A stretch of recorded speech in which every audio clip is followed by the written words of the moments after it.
Aloha, and welcome back to Leaving the Church to Find God, your safe space for exploring faith beyond traditional walls. I'm your host, Melissa, and whether you grew up in the evangelical church like I did, or any other system while seeking answers, you're in the right place. This podcast isn't about judgment or attacking institutions.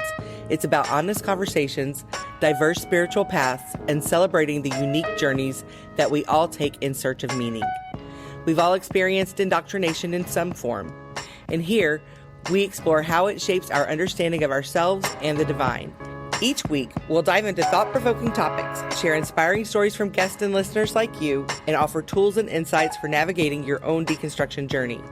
Remember, leaving the church doesn't mean leaving your faith. It's about finding your own authentic connection to something greater.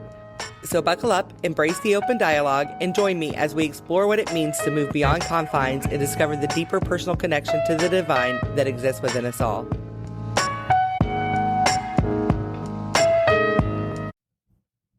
Aloha, God Pod. Today we're here with a very special guest, Mike Maeshiro. He's the founder of Numa, an organization that supports people recovering from religious toxicity. Mike is gay and an advocate for the LGBTQ plus community and a queer theology enthusiast. Mike is a former instructor at Bethel School of Supernatural Ministry, best known for his class Discerning of Spirits, and he now teaches on emotional health and redemptive deconstruction. He is a consultant and coach for gay men recovering from evangelicalism, and he also has a team of coaches who work with people whose faith is evolving. He's a social media influencer and thought leader. And Mike loves Japanese food, movies, playing volleyball, and has a depth of useless knowledge about the X-Men. So everyone, welcome Mike as we explore what it means to be a gay man in the Christian church. Patience. Yeah, no worries. Goodness. Yeah. So I'll always add in the bio beforehand, because if I've tried to do it in person and it just sounds like I'm reading like a robot. So I feel like it works best if I just add it when I'm in post. So that will happen. But okay. All right. Thank you for being here today, Mike. Can you pronounce your last name for me? I don't want to mess it up. Yeah, it's Maeshiro. Maeshiro. Oh, I definitely would have said that wrong. So thank you for that. So here on the podcast, we like to just start with your leaving the church story. I know that you're still a pastor, but you were in the evangelical church. So like, when did things start to crack for you? How did this go? Yeah, so to just clarify, I have the title pastor as like a courtesy, I think, to just help the people who don't know who I am get like context for where I'm coming from and what kind of work I do. I don't vocationally hold a pastoral role anywhere officially anymore. I don't plan to ever do that again. I am on staff at a church here in Nashville, but not for pastoral work. Anyway, so I left evangelicalism a few years ago, and the reason I left was because I finally came out as gay. Like I accepted myself as a gay man. Specifically because of what I understand about who God is and how God is, I couldn't do it anymore. So that was a big upset for the church that I was a part of, that I was, working with and very public at. And I just wanted to give myself the opportunity to go on that journey and not have to constantly explain myself, defend myself, have opposition left and right.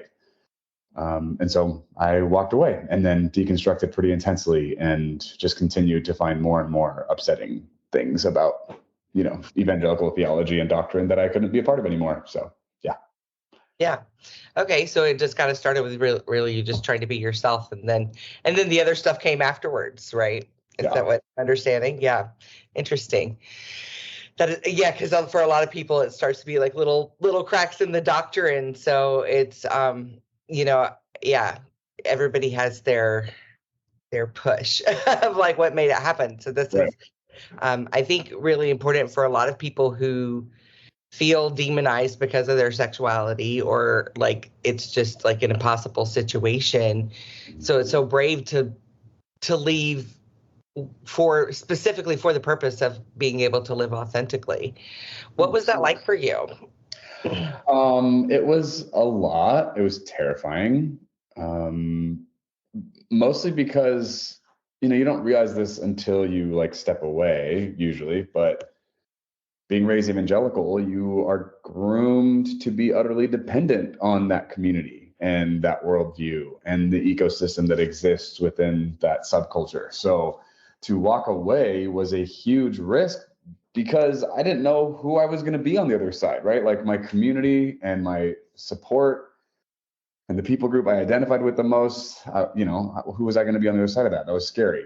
And then also vocationally, that was where I was like doing my most important work in my life, right? And so I knew I was going to lose all of my speaking gigs for the rest of the year and any invitations thereafter, and the network and privilege and support that I enjoyed was all going to disappear. I knew that, and then also, of course, just the cultural and social like backlash that was going to come of people just being really gross and toxic and bigoted against the queer community. I was willingly choosing to identify with this marginalized group of people who have been dehumanized and like oppressed my whole life. And so it was like choosing to get into those chains with that group and be like attacked by the people I was with my whole life. So it was scary. It was painful. I did a lot of research and learned a lot.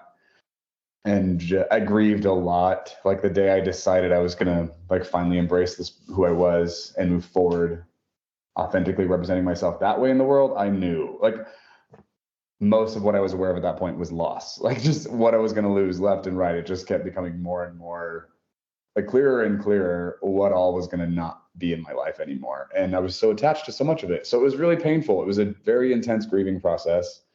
It was terrifying. And then it was also incredibly liberating and validating and exhilarating, so it was like a huge mixed bag of intense emotions on this pendulum swing of feelings throughout the whole process. But yeah, I'm so glad I did it. I wouldn't want to go through it again, but yeah, I'm really proud of that guy. I think he did a great job. Amazing. I love that. What kind of support did you find? Were you seeing a therapist, or did you find a mentor, or were you just doing this all on your own? How did that work for you?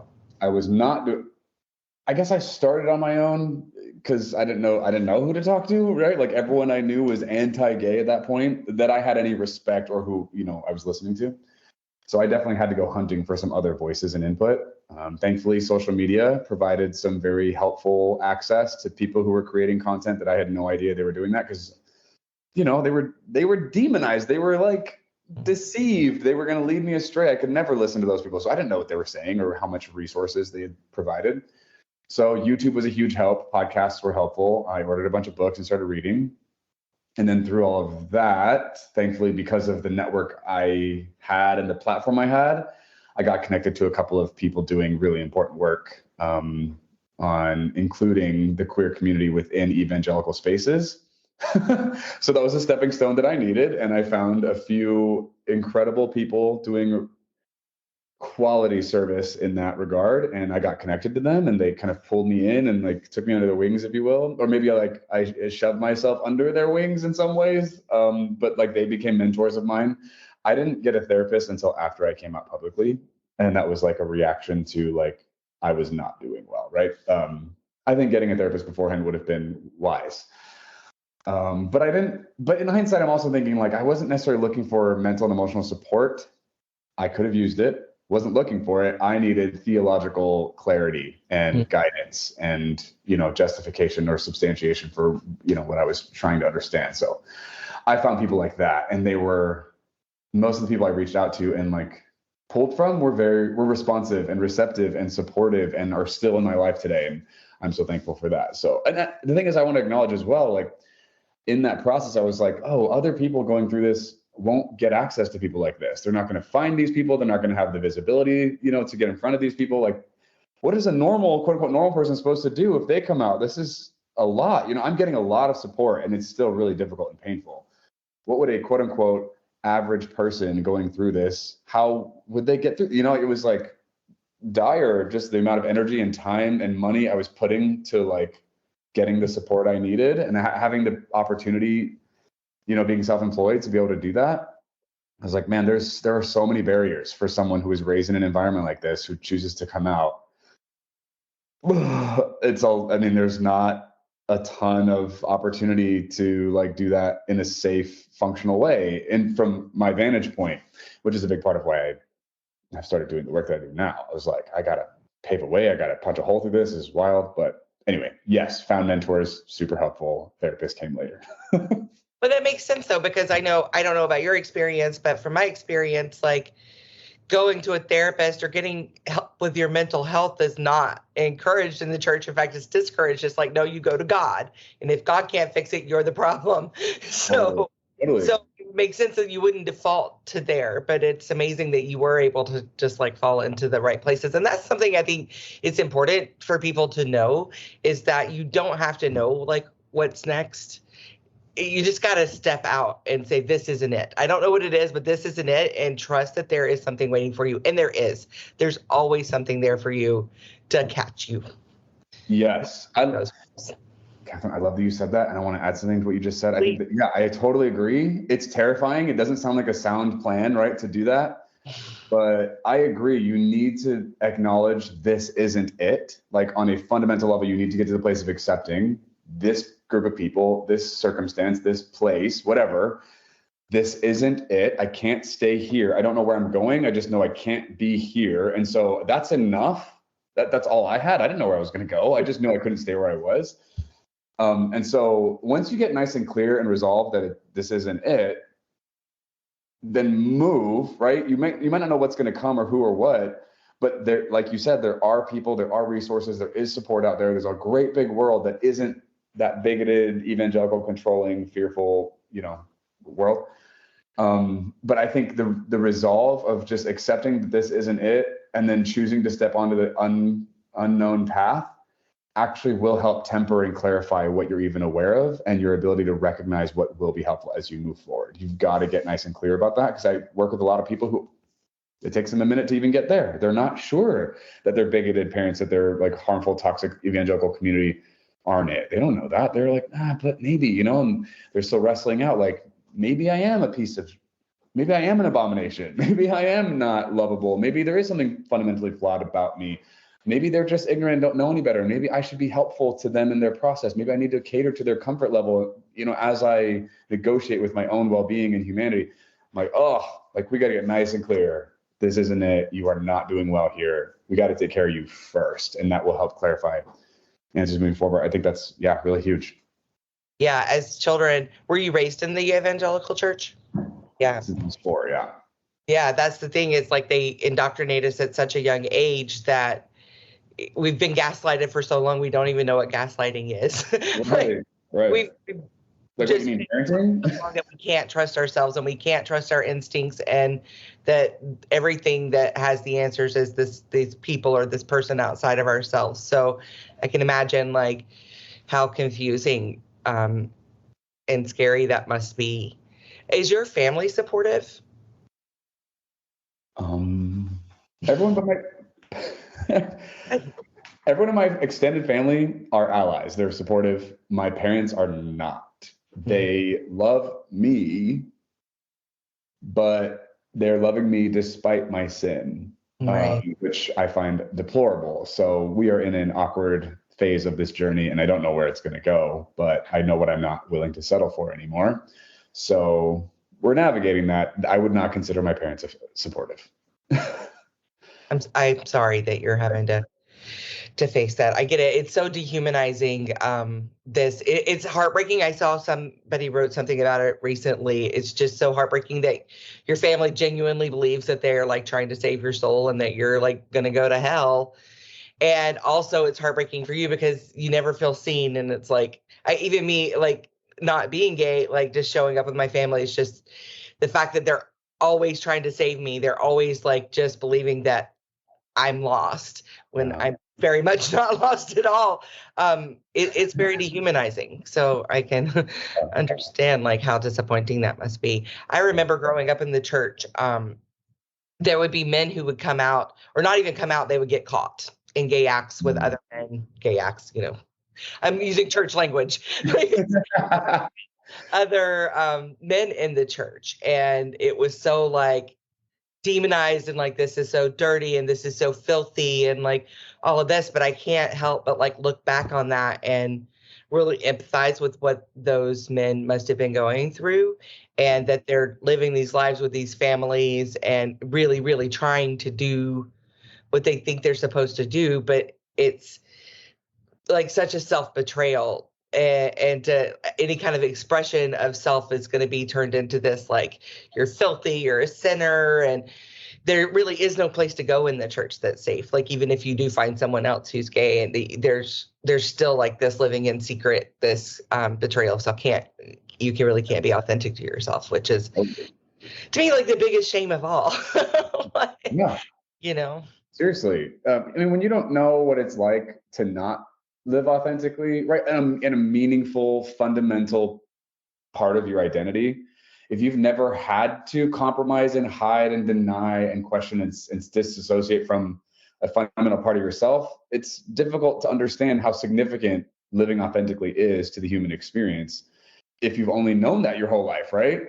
Now, I'm not saying straight people are all authentic, but they're authentic about like fundamental aspects of their humanity, right? Not their unique specific journeys necessarily, but just who they are in the world and how society treats them and acknowledges them and provides protections and benefits. Like if you don't know what that's like to not have that, I don't know if you appreciate the level of like what authenticity means to being human. And so when it's been denied to you your whole life, it's really difficult to like flourish and thrive and be well without that, for sure. So yeah, it's hard to like, I think it's difficult to get that across to people who don't know any better. We can say these things and know what we mean when we say them, but for people who like don't get it, it doesn't translate. You just like watch them be like, okay, and they just push it aside like it wasn't important. And then we go back to something in the Bible and you're like, we're not having the same conversation. We're not, yeah, exactly. Yeah, we're speaking a different language is what it feels like sometimes, for sure. Yeah, and I feel like that's across the board, with just diversity in general. Like the evangelical church has become so like, not, I don't even know if it's become or if it's just become more in my awareness that it's this way. I feel like it's just built on this, bigotry, but it's just like only us specific people are available for salvation, or it's only available for us. And anybody that diverges from that, it's a hard pass. And it's so far, it's interesting. I remember being in the church and it feels so real. It's such a like true experience that you believe that you have the truth and that you're living it was for me. Like I fully bought in, like I bought in 100%. So to like crack that shell it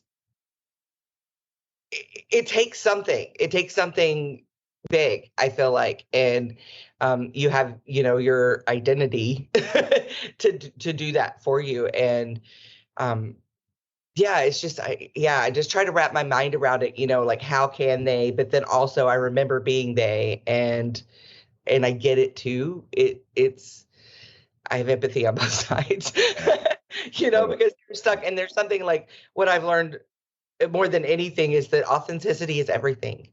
Like being your authentic self, like we were put here. We chose to be here, in my opinion. We chose to be here to be who we are going to be in this life. And, the goal is to get back to that and then share it with the world. Right. And anything, I just want to encourage anybody that's listening, like authenticity is where it's at. You can see if you will have this video clips on YouTube, you can see like the lightness and that we both are expressing. That's not something you see a lot for people who are living in evangelicalism. So I just want to encourage people that, this is a new experience. So you said that you're on staff at a church currently. Yeah. Let's talk about that. Tell me about that. Yeah. So one of the people I mentioned like mentors that I found who are doing incredible work. One of the people I found who I thought was one of the most brilliant people communicating about theology, not just on behalf of the queer community, but especially us, but like in general, like confronting bigotry and bad doctrine and bad theology within evangelicalism. This guy lives in Nashville, and I got connected to him, and I wept after I talked to him for the first time because I'd never sat across from a straight white cis man pastor who didn't need me, who like knew about me and didn't need me to be any different than I was. That was a surreal, and he wasn't trying to put on any, it was like a non-issue for him. It didn't even like hardly registered in the conversation. Like, and he hit about an eyelash, and I had no idea that I never had that experience before and needed it so badly. It like hit me in such a significant place. Anyway, so I moved to Nashville to just get around him, to just have him in my corner and like learn, because I needed to like get better at affirming myself and understanding all the things that are going into how I saw myself for so long. And so he was a big part of my healing process. And he founded a church here in Nashville called Grace Point. And then a few years ago, he stepped down as the head pastor, and another guy came in that he brought, and I became friends with that guy. And so anyway, through that journey of just being around them and going on my own process and all that, they needed somebody to help build out the online campus for the church. And I do a lot of work in that space. So they pulled me in on staff to do that. So now I am the senior director of the online campus for Grace Point at the recording of this episode. Yeah, so I'm just kind of helping on that side, like provide support. They're a progressive, deconstructed type church. I don't know what the right way to say that is, but like when I was coming out, they were already pushing things theologically that I wasn't even ready to ask or think about. Like they were catalytic in helping me face a lot of my own bad theology, and advocate not just for me, but for people and for humanity. So like they're a Christian church. That's all true. They're unlike any church I've ever seen before. And I'm really proud of who they are. And I think that their work is really important, especially because of this evangelical problem that we're having. So, yeah, I still think that's important work that we need for a chunk of the population. I don't know if the solution in my mind is to just walk away and leave it to the worst of Christianity. Like I think we need to see some change and provide some steps, and anyway, Bridge. Bridge things. Yeah.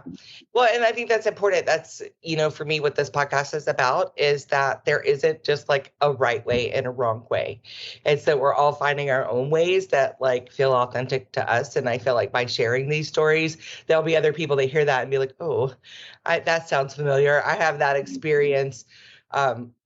Yeah, I just feel like I hope that this will bring freedom to people to maybe just kind of do their own exploration and to show that there's other options. So I don't have anything against a church. I think the name of the podcast can be deceiving because for me, it's more of a metaphor. Like I did, of course, leave evangelicalism myself and have found a very authentic spiritual path for myself. But the more I dig into this work, I'll say over and over again on this podcast, the more I dig into it, the more I realize that the church is the systems that we're all in, that our society has been built on, and that many societies have been built on. And that as a society, as a nation, as a earth, like we all need to like leave the church and find our version of what God is, outside of that, outside of four walls and outside of indoctrination, so I love it.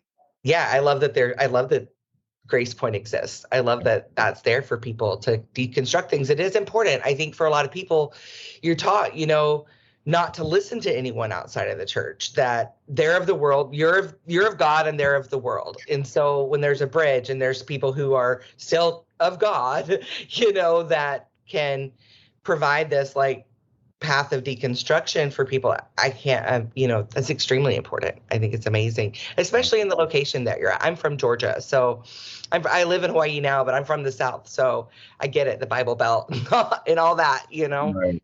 It's really important. Wow. Yeah, thanks.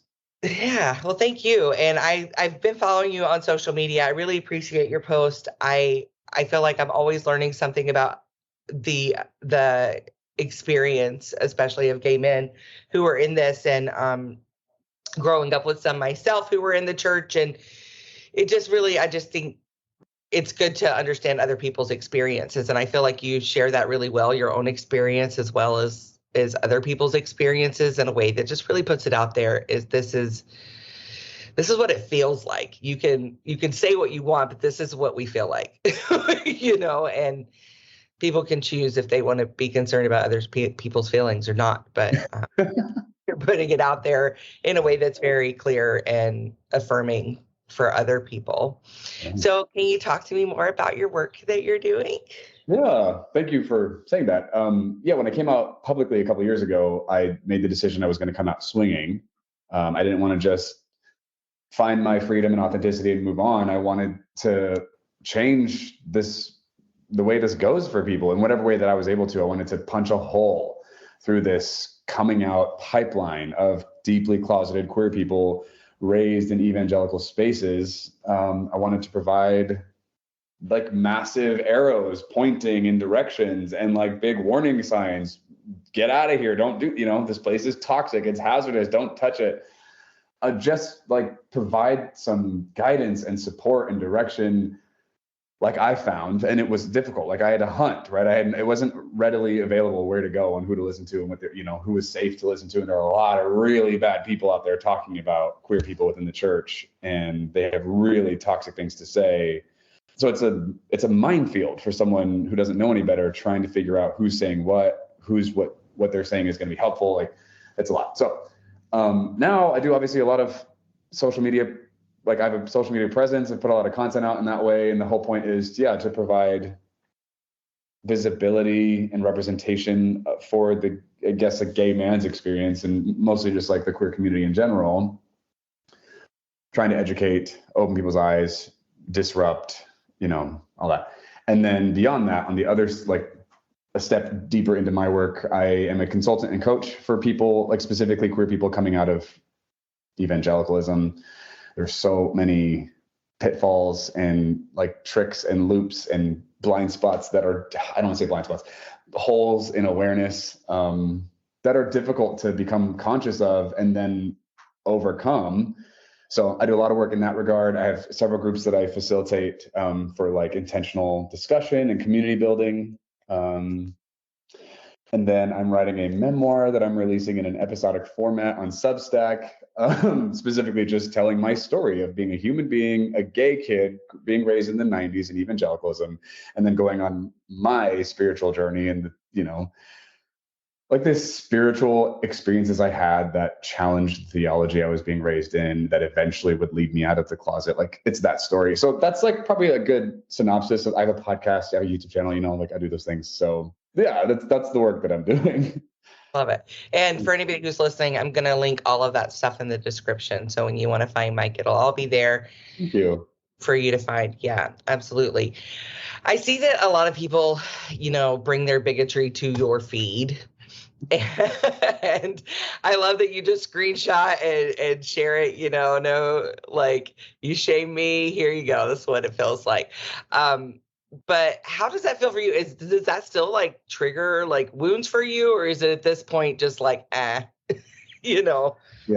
For the most part, at this point, it's like, it doesn't hit me on an emotional level. Cause when I first came out, I've been told from several people, what to expect and what to prepare for and whatever. And I've like understood in some way, like what they meant, like intellectually, I was like, I get it. But then on a human level, like going through that experience, like no one can prepare you for what that feels like, especially if you have like a platform where a lot of people are like coming at you, saying things, it was a lot. And that's part of why I got a therapist. I mean, I had to like reevaluate how I was living my life at that point because I needed to change some things. I was waking up in the morning not excited to get out of bed. I didn't really have anything to look forward to in the day. Sorry, I wasn't looking forward to anything that I had going in my life, and then going to bed, I was like not looking forward to waking up. I'm like, oh, this is not, I remember what this feels like. It's been a long time. This is not a good place. So therapists, walks in the park, specific, conversations with friends, writing. I just had like all these, the gym, I got a gym, and I just did all these things that I wasn't regularly doing to counteract what was happening. And sorry, the reason this is coming up is because one of the things that I found to be the most productive, maybe alchemizing of the hate that was coming at me was, let's pause that.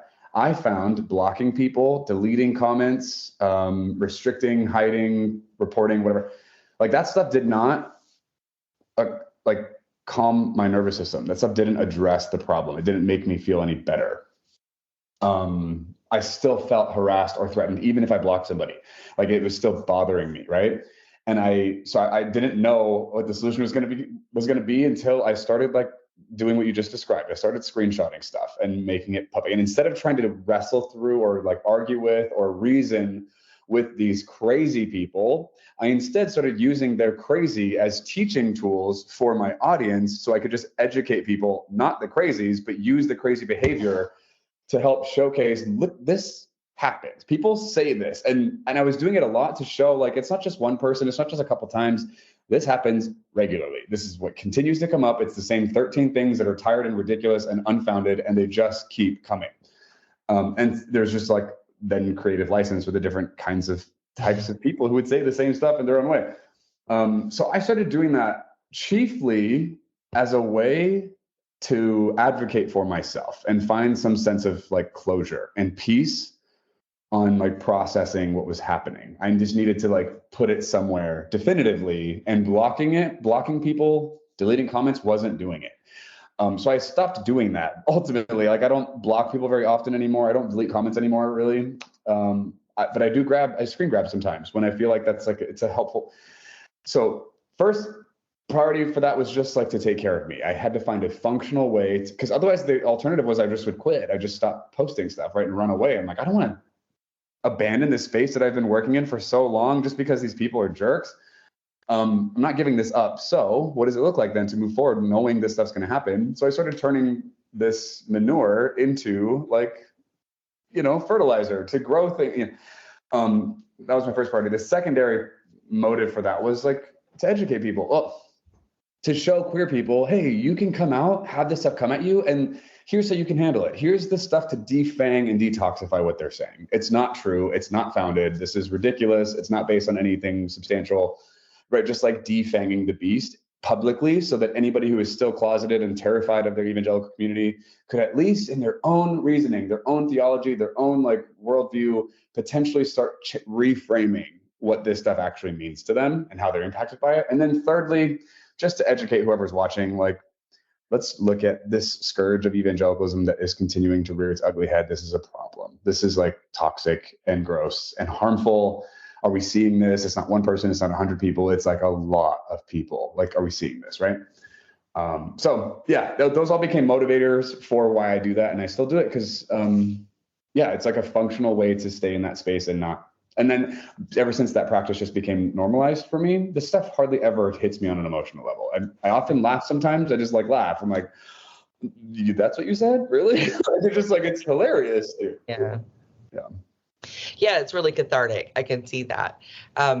I remember learning in therapy, like, that shame and guilt they live in the subconscious as a result of trauma, right? And then when we start bringing light to that trauma, the shame and the guilt will start rising to the surface, and then we can, process what that is. And in the church, like, you're still living in that shame and guilt, like, sort of,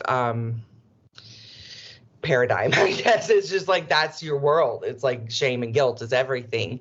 And I think that by just owning it and putting it out there, like, it's kind of like reflecting the shame back at them. It's like, if you're wanting to give out shame, I'll show you that this is what it looks like. This is what you look, without even saying anything. You can just like, this is what you're posting, man.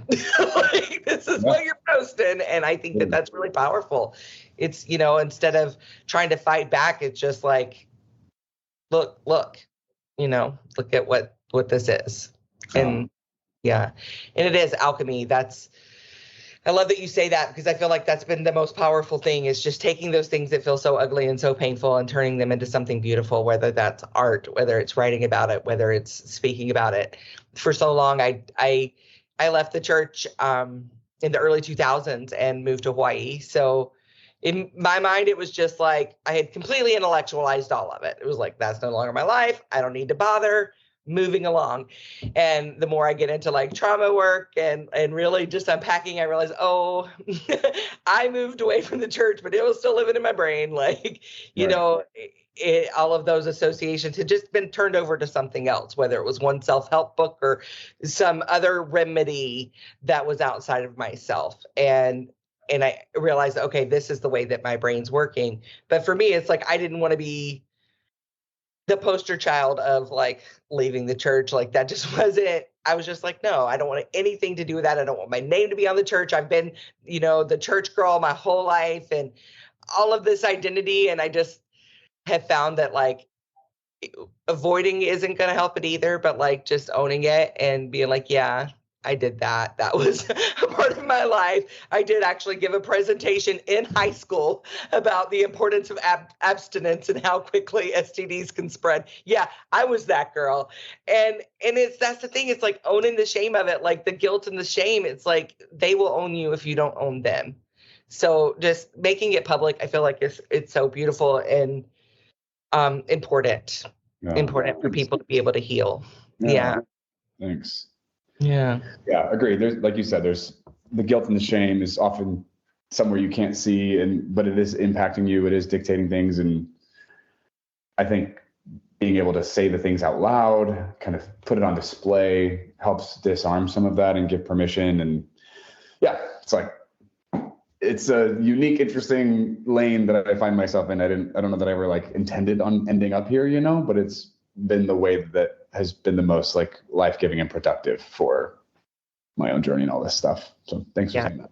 I can see that. And I love that it didn't take you 20 years to get there like it did me. I mean, I was in the closet. I didn't come out till I was 32. Wow, so it took me a long time. And then once I came out, that transition was fast. But yeah, I was like holding back and hiding and compromising for a long time. How did you know that you were gay?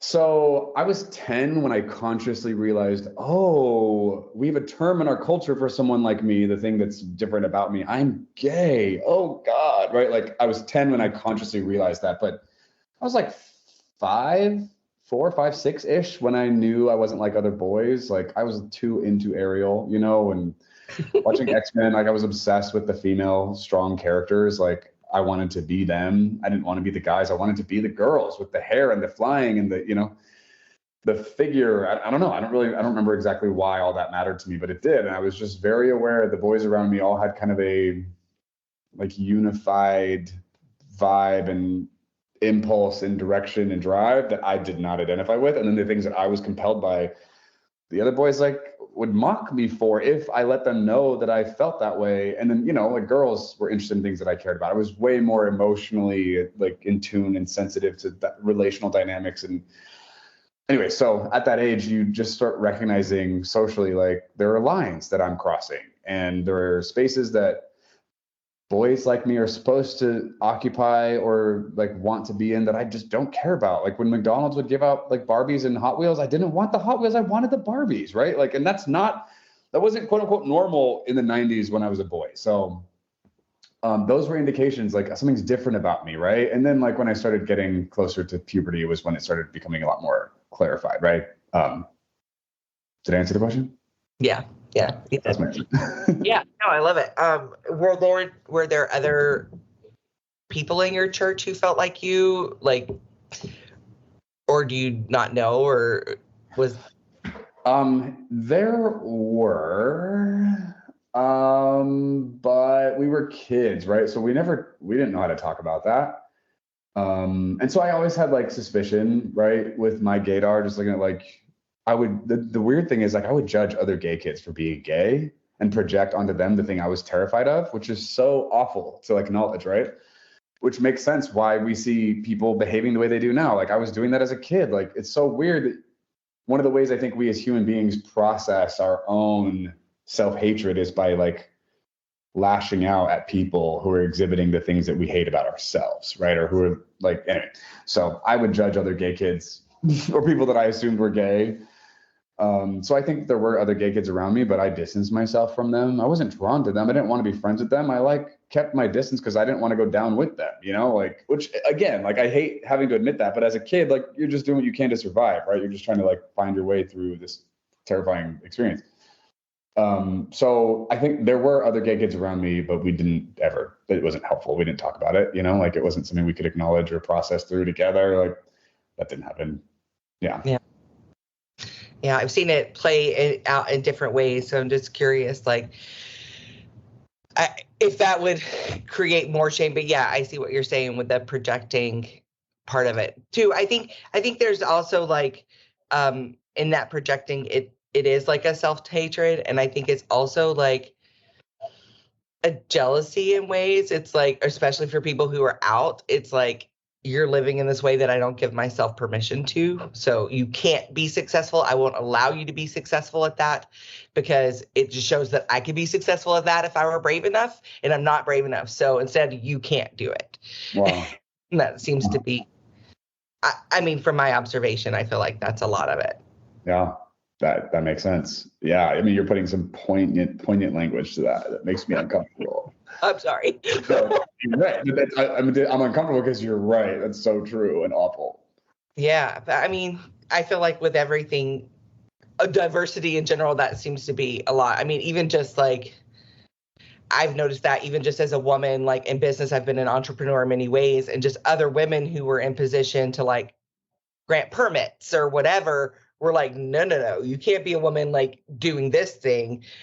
You got to go down. And so I don't think it's just with gayness. I think it's with anything that like people who aren't living authentically, when they see someone else living an expression of what would be authentic for them, it's that. I think in a lot of ways it's that. Yeah. Their own inability to live that authenticity, which is why it's so important for us to be ourselves. Yeah. Totally. So as a gay man who has left the church, what would you say to anyone who's questioning their sexuality, or like feels tempted to go down this road but afraid to? Like, what kind of advice would you give for somebody in the very beginning stages of this? Man, great question. My first thing I would say is, like, to that gay kid, I don't care how old you are, I'm talking to the gay kid inside of you, or on behalf of the gay kid inside of you who deserves for you to take seriously what I'm about to say. And I've said this in other interviews before, because it's just, to me, it feels like so important. I wish I would have known this. It took me a couple of years to find the language to say this, but you are not going to get the years back that you are spending lying to yourself, pretending not to be who you are, hoping that the bigots and the right-wing conservative fundamental wackos are right. Like, they're not paying the vitality it's going to cost you for you to continue to waffle in that uncertainty and fear and paralysis. Like, I know it's scary. I know it's traumatizing. I know there's a huge cost to this. I get it, right? I get it.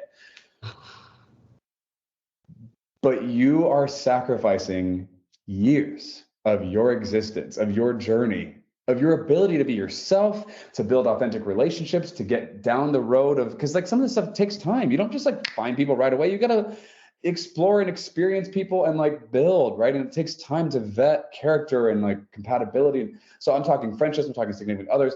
Like, that's going to take time. And guess what? The longer you wait, the later you're going to be starting. And then that changes the demographic you're engaging with, right? Like, when you get to like have your second puberty and actually start dating for the first time ever, that's a journey. There is a whole world of processing and experience you're going to have to go through to even get to a place where you feel quote unquote normal behaving in that process. So I'm like, the time to come out was yesterday. I don't want to push you or pressure you to do something you're not ready to do, but listen to me when I say this, get yourself there, figure out what you need to do and get ready. Like, do the thing, read the book, go to the conference, talk to the person, follow that account, like, comment, share. I don't care. Like, whatever baby steps and bigger steps you need to take to just like face and get closer to the beast and discover if you're going to die or not, like, accelerate that process and get there for your sake. I don't need you to come out, but I wish there were people who could say the things I'm saying now and I could hear them, because some of what I'm saying is logical, is rational, right? Has a bite of wisdom from experience with it. And I want you to get bitten so you can be motivated to do some uncomfortable things that are absolutely going to cost you for your own sake. for the sake of that queer kid inside of you who deserved this advocacy a long time ago, like specifically from you. And I'm not mad at you. I'm not judging you for not doing that, right? I didn't come out until I was 32. So I'm not throwing stones. I'm not judging. I wished that little kid in me had someone in his life who he could listen to and feel safe with, who was saying stuff like this, so he could have gotten there sooner.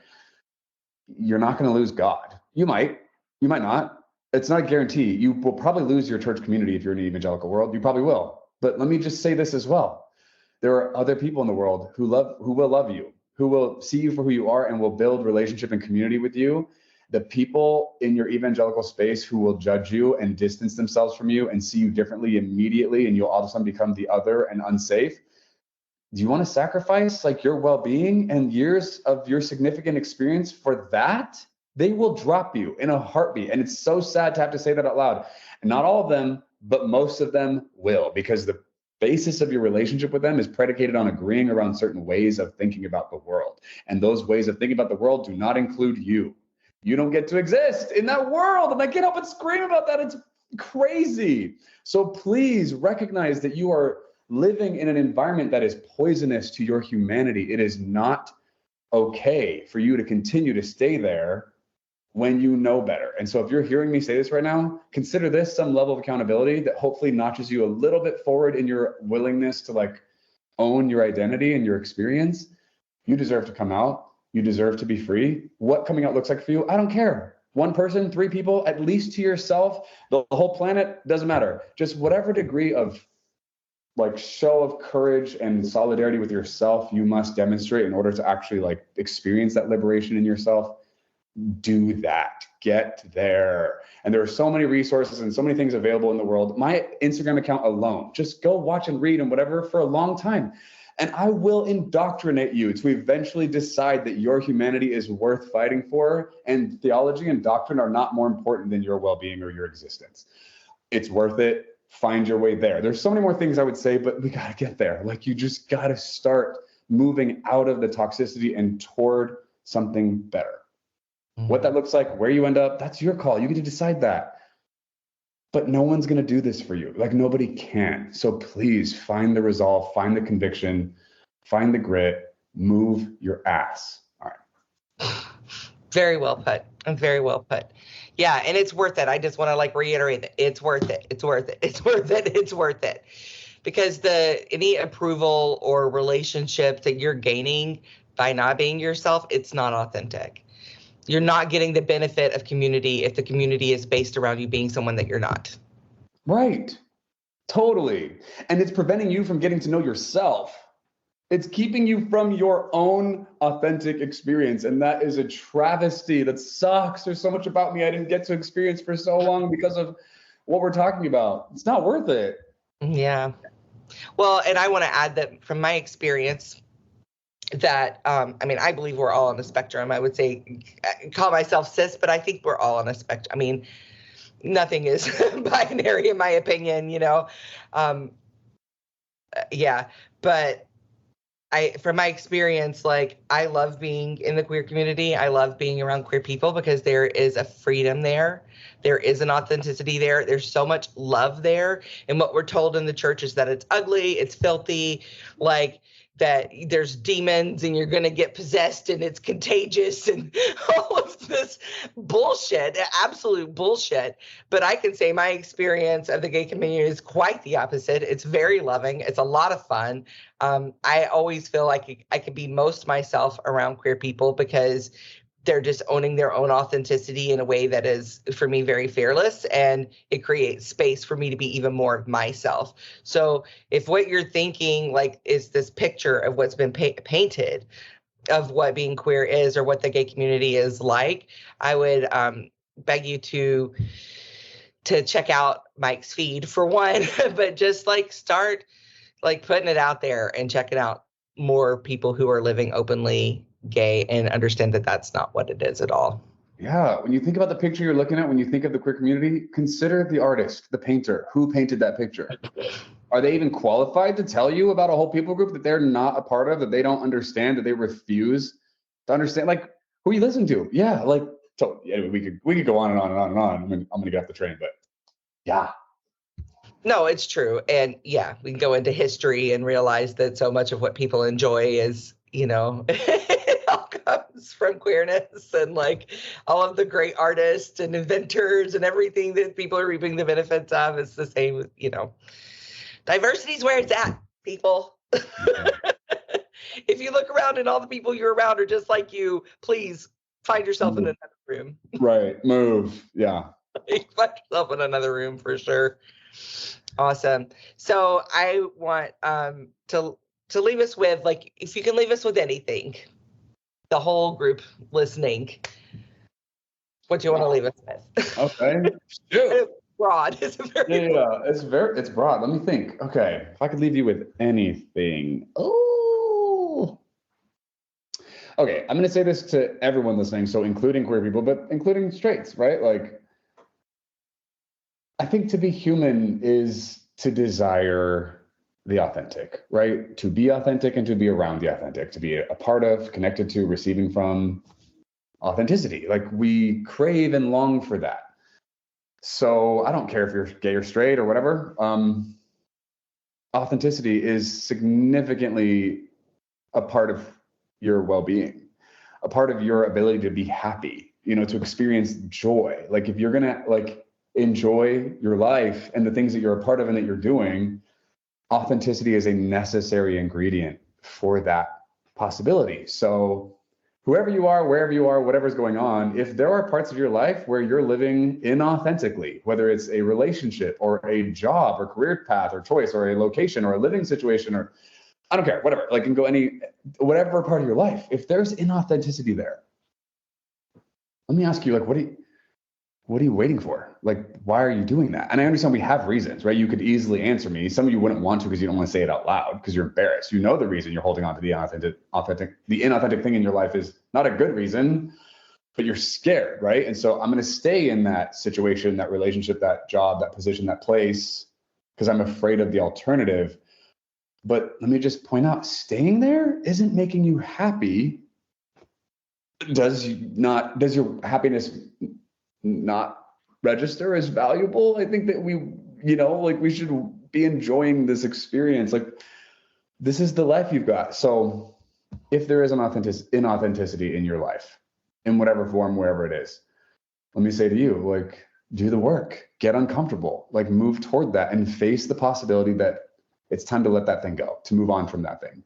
And I know it's scary. Some of you won't even hear what I'm saying because you're like, that's great. I love that you're saying that. Go say that to other people. I'm like, no, I'm saying it to you. Like, consider, like, what if you let that go? What if you move toward that thing? Worth it. Like, I've had a couple of significant periods of my life where I did what I'm describing here on a significant scale in my life, right? Like, made some huge changes and like had huge costs, took huge risk. And I'm thankful in hindsight, like, those risks hugely paid off. They had their challenges and setbacks in themselves, right? But also, like, I got to become more of myself each time I did it. And I'm so thankful. And I hope I have the guts to do it again and again and again, as often as is necessary to continue to live an authentic life. I'm the happiest I've ever been. I'm also, like, experiencing some of the most intense pain I've ever experienced in my life. But I think that kind of goes with the territory. And so many of us, I think, mitigate or like reduce the amount of pain we're capable of experiencing by compromising and then, like, welcome or settle in an inauthentic experience. And so then we also cut out possibility for happiness, for fulfillment, for joy as well. And I'm like, listen, I'd rather take the pain with the fulfillment than be numb and comfortably inauthentic. That, to me, sounds like hell. That sucks. So whatever you got to do, move toward your actual self. Find that person and be them. That's it. I love it. Perfect. Awesome. Thank you so much. Oh, I do want to add to that. What you were saying about the pain. The church teaches us that when you're in pain or things are difficult, that it's because you're going the wrong direction. And I would encourage people to push through that, because everything comes with its own. There's a black and white side to everything. And as much joy, there's going to be pain along the way. It doesn't mean that you're going the wrong direction. Keep going. Keep pushing. Oh, yeah. Yes, that's so good. Totally. I enjoyed this conversation so much, Mike. So did I. Thank you for having me. This was awesome. Thank you. And until next time. Thank you for joining me on this journey.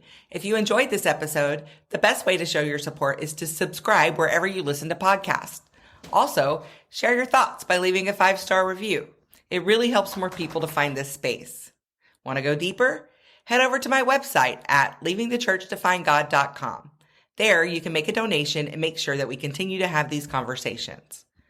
No matter where you are on your spiritual journey, if you or someone you know would like to join the podcast and tell your story, please reach out to me on Instagram at authenticallymelly.